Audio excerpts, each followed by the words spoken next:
Halo Genius, apa kabar hari ini? Semoga baik-baik saja ya. Hari ini kita akan belajar bahasa Inggris. Nah, untuk topik hari ini kita akan belajar tentang narrative text. Jadi, without further ado, let's get to the topic. So, yang pertama kita akan membahas tentang definition and social functions of narrative text. Yang kedua tentang generic structure. Yang ketiga tentang language feature. Dan yang terakhir kita akan latihan or exercise. So the first is about the definition of narrative text. So what is a narrative text? Narrative text is a story with complications or problematic events, and it tries to find a solution to solve the problems. And an important part of narrative text is the narrative mode, the set of method used to communicate the narrative through a process of narrations. Jadi narrative text adalah cerita yang biasanya berisi tentang masalah, dan dalam cerita itu biasanya akan adanya pemecahan masalah yang terjadi dalam cerita. Dan untuk narrative text ini biasanya tentang the narrative, the process of narration, bercerita untuk menceritakan suatu cerita ya. Okay, that is about narrative text, and the next is the social function of narrative text. So, from the screen you guys can see the pictures. Ya, di sini ada gambar si kancil dan buaya. Nah, di situ salah satu contoh narrative text ya. Jadi biasanya social function dari narrative text ini to amuse or to entertain the reader with the story ya. Biasanya social functionnya untuk entertain, untuk menghibur pembaca dengan cerita. Jadi itu salah satu contoh narrative text yang tentang kancil dan buaya yang bertujuan untuk menghibur pembaca dengan ceritanya. Oke, selanjutnya kita lihat generic structure-nya atau struktur umumnya narrative text. Jadi yang pertama, orientation. The first is the word orientation. This sets the scenes where and when the story happened and introduce the participants of the story, who and what is involved in the story. Jadi untuk orientation ini biasanya tentang tahap pengenalan ya, untuk pengenalan tempat dan di mana cerita itu terjadi, dan untuk memperkenalkan partisipan dalam ceritanya, tentang siapa dan apa cerita ini akan menceritakannya. Untuk that's about the orientation. Next is the complication atau masalah. It tells the beginning of the problems which leads to the crisis or climax of the main participants ya. Complication atau masalah biasanya dalam bagian complication sudah ada pemasalah yang dikenalkan yang akan menjurus kepada klimaks dari main participant, dari pemeran utama cerita. Dan untuk selanjutnya, untuk generic structure, bagian yang ketiga, about resolution, ya, the problems or the crisis is resolved either in a happy ending or in a sad tragic ending. Jadi untuk resolution sudah ada pemecahan masalah, entah itu happy ending, ya, untuk akhir yang bahagia, ataupun sad ending, akhir cerita yang menyedihkan. This about the resolution. The next is reorientation atau coda. Yeah, this is the closing remark to the story and it's optional.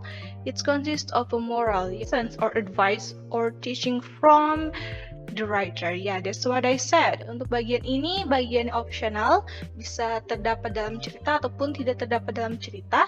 Dan untuk bagian ini biasanya penutup untuk cerita narrative text. Dan yang biasanya bagian ini, orientation atau kode ini, dia berisi moral story, moral value dari si penulis. This is the example of narrative text. The title is True Friends, Teman Sejati. Oke, untuk cerita ini, so this is the example of orientation. Orientation, tadi Kak sudah bilang orientation itu bagian pengenalan. Oke, once upon a time, there were two close friends who were walking through the forest together. They knew that anything dangerous can happen anytime in the forest, so they promised each other that they would always be together in any case of dangers. Pada zaman dahulu kala, hiduplah dua orang teman yang sangat dekat, dan mereka berjalan bersama-sama di hutan. Ya, mereka berjanji jika terjadi sesuatu pada mereka, mereka akan selalu bersama. Ini untuk orientation-nya. Bagian selanjutnya, complication. Sudah adanya masalah dalam cerita. Suddenly, they saw a large bear getting closer toward them. Tiba-tiba mereka melihat beruang besar datang mendekati mereka, ya. One of them climbed a nearby tree at once. Salah satu dari mereka memanjat pohon yang dekat dengannya. But unfortunately, the other one did not know how to climb up the tree. Tapi sayangnya, sahabatnya yang satunya lagi tidak tahu bagaimana cara untuk memanjat pohon. Ya, this two complication. Sudah ada masalahnya. Masalah dalam cerita ini, tiba-tiba datang seekor beruang yang besar. Tetapi salah satu temannya ada yang memanjat pohon dan yang satunya tidak tahu memanjat pohon. Ya, di situ ada complication-nya ya. Sudah ada masalah dalam cerita. So, being led by his common sense, he lay down on the ground breathless and pretending to be dead man. Jadi salah satu temannya yang tidak tahu memanjat, dia berpikir bahwa dia harus berbaring di tanah dan berpura-pura untuk mati. Dan si beruang datang mendekati salah satu temannya yang berbaring di tanah.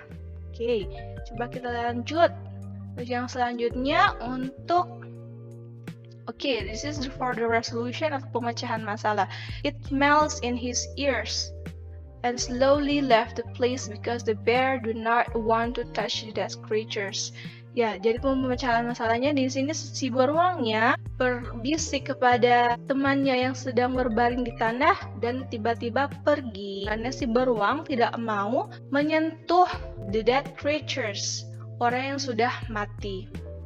Next, this is for the resolution atau pemecahan masalahnya. And the last is the reorientation atau coda.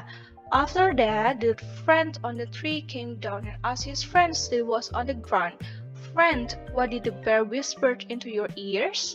The other friend replied, "Just now the bear advised me not to believe the false friends."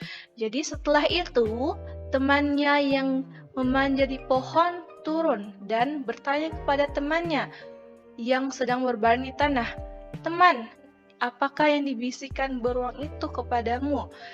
Dan temannya menjawab, "Beruang itu berpesan kepadaku bahwa jangan percaya pada teman yang salah." Ya, jadi reorientation ini mengandung advice atau pesan ya. Dalam cerita ini pesannya si beruang berpesan kepada temannya bahwa jangan salah memilih teman. Ini untuk reorientation untuk cerita ini. Jadi reorientation biasanya berisi tentang advice dari penulis. Okay, this is for the example from the story about a true friends. Okay, next. Language feature. Bahasa yang digunakan biasanya akan pakai simple past. Masih ingat tentang simple past? Ya, simple past dia salah satu jenis tenses dalam bahasa Inggris yang biasanya menggunakan verb to. Jadi simple past fungsinya untuk menjelaskan sesuatu yang sudah terjadi di masa lalu. Rumus simple past di subject, verb to, and object. Nah, untuk selanjutnya past continuous berarti untuk sesuatu yang sedang terjadi di masa lalu. Past continuous berarti untuk rumus past continuous ada yang masih ingat? Ya, untuk rumus past continuous di subject to be plus verb ing. Nah, sekarang untuk past perfect, berarti past perfect juga salah satu jenis tense dalam bahasa Inggris. Fungsinya menjelaskan tentang suatu hal yang telah terjadi di masa lalu. Ada banyak yang tenses dalam bahasa Inggris, khususnya untuk naratif teks ini dia pakai 3 nih, simple past, past continuous, dengan past perfect. Oke, untuk selanjutnya menggunakan adverb of time ya, untuk keterangan waktu seperti once upon a time, pada zaman dahulu kala, in the summer ya, in the winter, itu seperti biasanya akan ada keterangan waktu dalam cerita. This for the language feature of narrative text. Jadi ada 4, simple past, past continuous, past perfect, and adverb of time. Next. Alright, let's practice. Mari kita latihan. Coba di sini ada teks. A family of frogs. Sekeluarga katak. Coba. One day, several boys were playing on the edge of the pond. Pada suatu hari, beberapa anak bermain di pinggiran kolam ya, yang dimana hiduplah sekeluarga katak. Anak-anak itu menghibur diri mereka dengan melempar batu ke dalam kolam yang membuat batu-batu itu terpantulkan di atas air. The stones were flying thick and fast. Batu-batunya cepat. The boys were enjoying themselves very much ya. Dan anak-anak itu sangat menikmati atau enjoy permainan mereka. But the poor frogs in the pond were trembling with fears. Tetapi para katak yang hidup di dalam kolam, they were trembling. What is trembling? Gemetaran ya. Mereka gemetaran ketakutan. At last one of the frogs, tetapi salah satu kodok yang paling tua, the oldest and the bravest, paling tua dan yang paling berani, put his head out of the water. Dia mengeluarkan kepala dia dari atas air dan berkata, "Oh, please, dear children, tolonglah anak-anak, stop your cruel play. Berhentilah bermain. True, it may be fun for you, it meant death for us." Ya mungkin itu menyenangkan bagi kalian, tapi bagi kita itu adalah kematian. That's for the text about the family of frogs. Now let's see from the questions. Questions number 1, pertanyaan nomor 1. Why did the frog feel tremble? Kenapa para katak itu gemetaran? Okay. A. Anak-anak frighten them, menakuti mereka. The stone would hurt them. Batu itu akan melukai para katak. C. The boys destroy the pond. Anak-anak itu menghancurkan kolam. The water in the pond get dirty. Air di dalam kolam menjadi kotor. Apakah jawabannya? Kenapa para katak gemetaran ketakutan? Oke, kita bisa lihat ke teks. Oke, this is for the text. Di sini kelihatan yang tulisannya berwarna merah. The boys amused themselves by throwing stones into the pond as to make them to skip on top of the water. The stones were flying thick and fast, and the boys were enjoying themselves very much. But the poor frogs in the pond were trembling with fear. Ya, di sini kalimatnya sudah kelihatan bahwa para katak itu gemetaran ketakutan karena anak-anak mereka bermain melempar batu di kolam. Berarti jawabannya yang mana? Ya, B. The stone would hurt them. Okay, next. Okay, this is for another text. Oke, jadi untuk ceritanya kita akan langsung artikan.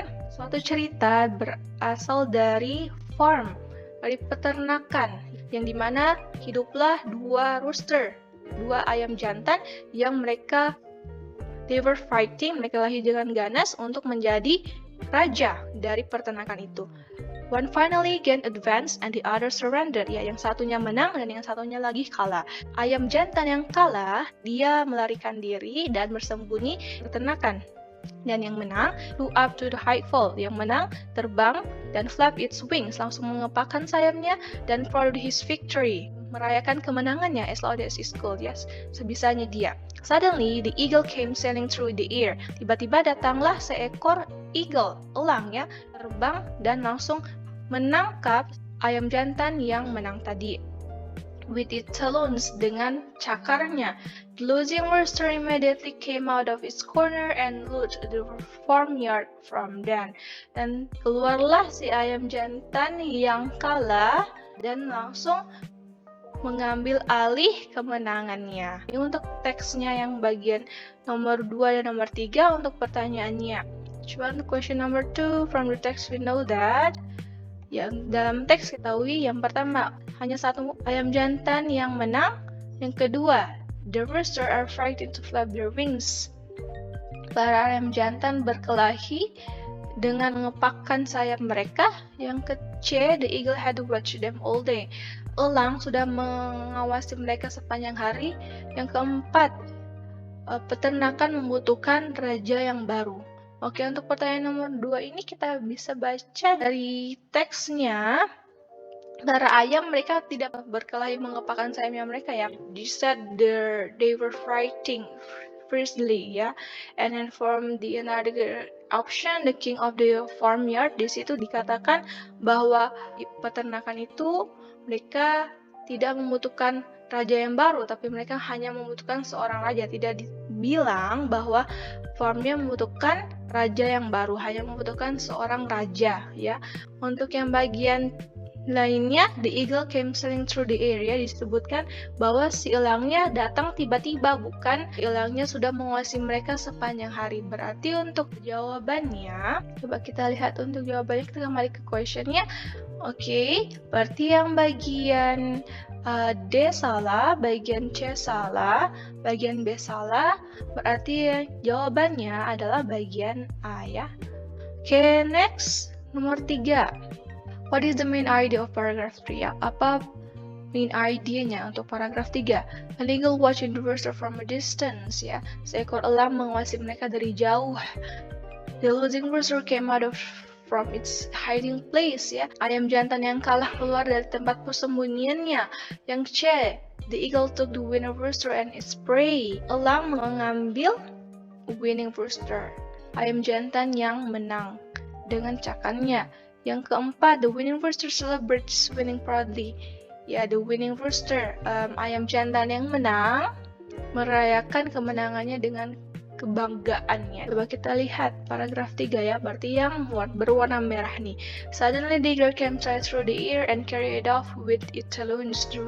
The losing rooster immediately came out of his corner and drew the farmyard from them. Paragraf 3 ini kita bisa lihat berarti jawabannya yang ini, ya. C, ya, berarti main idea-nya di paragraf pertama yang the eagle took the winning rooster as its prey. Ya, berarti jawabannya yang ini, yang bagian C. Oke, kita lanjut untuk teks ini. It's kinda long for this text. So the text is about a long time ago there were lived on the island of Bali a giant-like creature named Kebo Iwo. Ya, ini tentang cerita masyarakat Bali, ya. Lalu kala hiduplah raksasa yang bernama Kebo Iwo di Pulau Bali. The Bali people used to say that Kebo Iwo was everything. Masyarakat Bali percaya bahwa Kebo Iwo adalah segalanya. He is a destroyer, perusak, tetapi dia juga adalah a creature, Tuhan. Okay. He was satisfied with the meal. Dia sangat suka makan. But this meant for the Balinese people enough food for 1,000 men. Dia sangat suka makan, tetapi bagi masyarakat Bali, makanan yang dia makan, si Kebo Iwo makan, berarti makanan bagi 1,000 manusia, ya, 1,000 manusia. Difficulties arose when the first time the barns were almost empty. Tapi kesulitan datang ketika melumung makanan orang Bali kosong, and the harvest was still a long way. Masa panen masih sangat jauh. Hal ini membuat Kebo Iwo marah, ya. Dalam kelaparannya, dia menghancurkan semua rumah-rumah dan semua temples. It made all the Balinese turn to rage. Itu membuat orang Bali takut, ya. So they came together to plan steps to oppose his powerful giant by using his stupidity. Jadi para masyarakat Bali, mereka membuat rencana untuk mengalahkan raksasa ini dengan kebodohannya. Mereka meminta kepada Kebo Iwo untuk membangunkan mereka, build them a very deep well, membangunkan sebuah dinding yang sangat tinggi. They rebuilt all the houses, dan membangun kembali semua rumah dan semua temple, ya, temple, semua pura yang sudah dia destroy, dia hancurkan. After they fed Kebo Iwo. Setelah itu mereka memberi makan Kebo Iwo. Suatu hari, he had eaten too much. Dia makan terlalu banyak. Dia tertidur dalam lubang. The oldest man in the village gave a sign. Salah satu orang paling tua di kota memberikan kode. The villagers began to throw the limestone they had collected before into the hole, ya. Dan para masyarakat melemparkan batu ke dalam lubang. The limestone made the water inside the hole boiling. Ya, akhirnya dalam lubang itu diisi oleh air yang panas. The Kebo was buried alive, ya. Kebo Iwo buried, tenggelam hidup-hidup. Then the water in the well rose higher and higher until it overfilled and formed Lake Batur. Akhirnya air dalam lubang semakin tinggi dan banyak ya, overfilled and formed the Lake Batur. Akhirnya membentuk Danau Batur namanya. And the amount of the earth dug from the well by Kuboyo is known as Mount Batur. Akhirnya tempat itu dikenal sebagai Mount Batur atau Gunung Batur. Coba kita lanjut ke question number 4. So they came together to plan the step to oppose this powerful giant. Paragraph 3. The antonym of the word oppose is, ya untuk plan nomor 3 ini apa antonim dari kata oppose ya? A. Support, B. Defeat, C. Turn against, and then D. Beat. So kita bisa lihat untuk dalam teksnya. Coba kita lihat dalam teks. So they came together to plan step to oppose his powerful giants by using his stupidity. Oke, untuk pertanyaannya itu berlawanan ya, berarti mengalahkannya. Opponent of the word oppose ya. Makanya untuk antonim oppose itu jawabannya yang support. Oke, untuk nomor 5. Ini ada cerita tentang Hansel and Gretel. Ya, tentang cerita Hansel and Gretel. Ya, because the story it's about Hansel and Gretel. I think you guys and I must to read it together. Oke, karena ini tentang naratif teks, jadi memang kebanyakan soalnya tentang teks ya. Oke, bisa dibaca. Hansel and Gretel, the old witch locked Hansel in a cage. Ya, jadi penyihir tua mengunci Hansel di dalam kandang dan Gretel di dalam rumah untuk membersihkan rumah itu. She planned to eat them both ya. Si penyihir berencana untuk memakan mereka. Each night the children cried and begged the witch to let them go. Setiap malam para anak-anak mereka menangis dan meminta the witch, penyihir itu, untuk melepaskan mereka. Tetapi ibu tiri mereka berharap dia tidak pernah berusaha untuk menyiksa anak-anaknya. I must find them. Aku harus menemukan mereka. She said and set off of the forest. Dia pergi ke dalam hutan. Many hours later, beberapa jam kemudian, saat kakinya lelah dari berjalan dan her lips were dried from thirst, dia dan ibu tiri itu sudah merasa kelelahan dan kehausan. She came to the cottage belonging to the witch. Dia mendatangi salah satu rumah pemilik the witch ya, penyihir tuh. The stepmother peeped through the window. Ibu tiri melihat menuju jendela rumah si penyihir. Her heart cried out when she saw the two children ya. Tiba-tiba ibu tirinya melihat anak-anaknya sedang di dalam rumah. She picked up the room, leaning against the door and crept inside. Ibu tiri mengambil sapu ya yang ada di depan pintu dan masuk ke dalamnya. The witch was putting some stew in the oven when the stepmother gave her a mighty push. Si penyihir sedang memanaskan kuah di dalam oven ketika si ibu mendorong dengan kuat pintu rumahnya. The witch fell into the oven. Si penyihir jatuh ke dalam oven and the stepmother shut the door. Dan ibu tiri menutup pintu. Children, I have come to save you. Aku datang untuk menyelamatkanmu. I said, hugging them tightly. Ibu berkata sambil memeluk anak-anaknya dengan erat. I have done a dreadful thing. Aku sudah melakukan kesalahan. I hope in time you will forgive me. Ibu harap kalian memaafkan ibu. Let me take you to home and become a family again. Biarkan ibu membawa kalian lagi dan kita hidup sebagai seorang keluarga. They returned to their home. Mereka kembali ke rumah mereka dan ibu tiri menjadi ibu yang paling baik yang pernah ada di muka bumi. Oke, dan mereka hidup bahagia selamanya. Itu untuk cerita Hansel and Gretel. Right now about the questions number 5, which statement is false about the witch? Ya, statement mana yang salah tentang si penyihir? Oke, coba. She locked Hansel in the cage. Si penyihir mengunci Hansel di dalam kandang. She planned to eat Hansel and Gretel. Si penyihir berencana untuk memakan Hansel dan Gretel. C. She fell into the ocean. Ya, si penyihir jatuh ke dalam lautan. D. She hated the children. Si penyihir membenci anak-anak. Coba untuk jawabannya, question number 5. Kita kembali ke dalam cerita, coba. Ya, the witch locked Hansel in the cage, berarti yang tadi benar. Locked Hansel in the cage and said Gretel to clean the house. She planned to eat them both. Ya, jadi si penyihir berencana untuk memakan mereka. Berarti jawabannya yang mana? Yang salah ya. Berarti she locked Hansel in the cage itu benar. She planned to eat Hansel and Gretel juga benar. D, she hated the children. Ya, dia membenci anak-anak. Ya, si penyihir memang membenci anak-anak karena dia berencana untuk memakan Hansel dan Gretel. Berarti jawabannya untuk question nomor 5 ini adalah C. Ya, jawabannya adalah C. She fell into the ocean. Dia jatuh ke dalam lautan.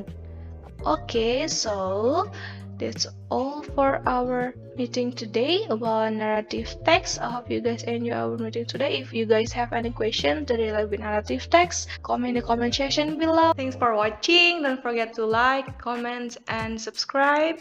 And don't forget to turn on the notification by pressing the bell. And then don't forget to follow our social media on Instagram at Rumah Belajar Jenio and our another Instagram Kakak Jenio and our TikTok at Kakak Jenio. And then see you in the next video. Bye bye.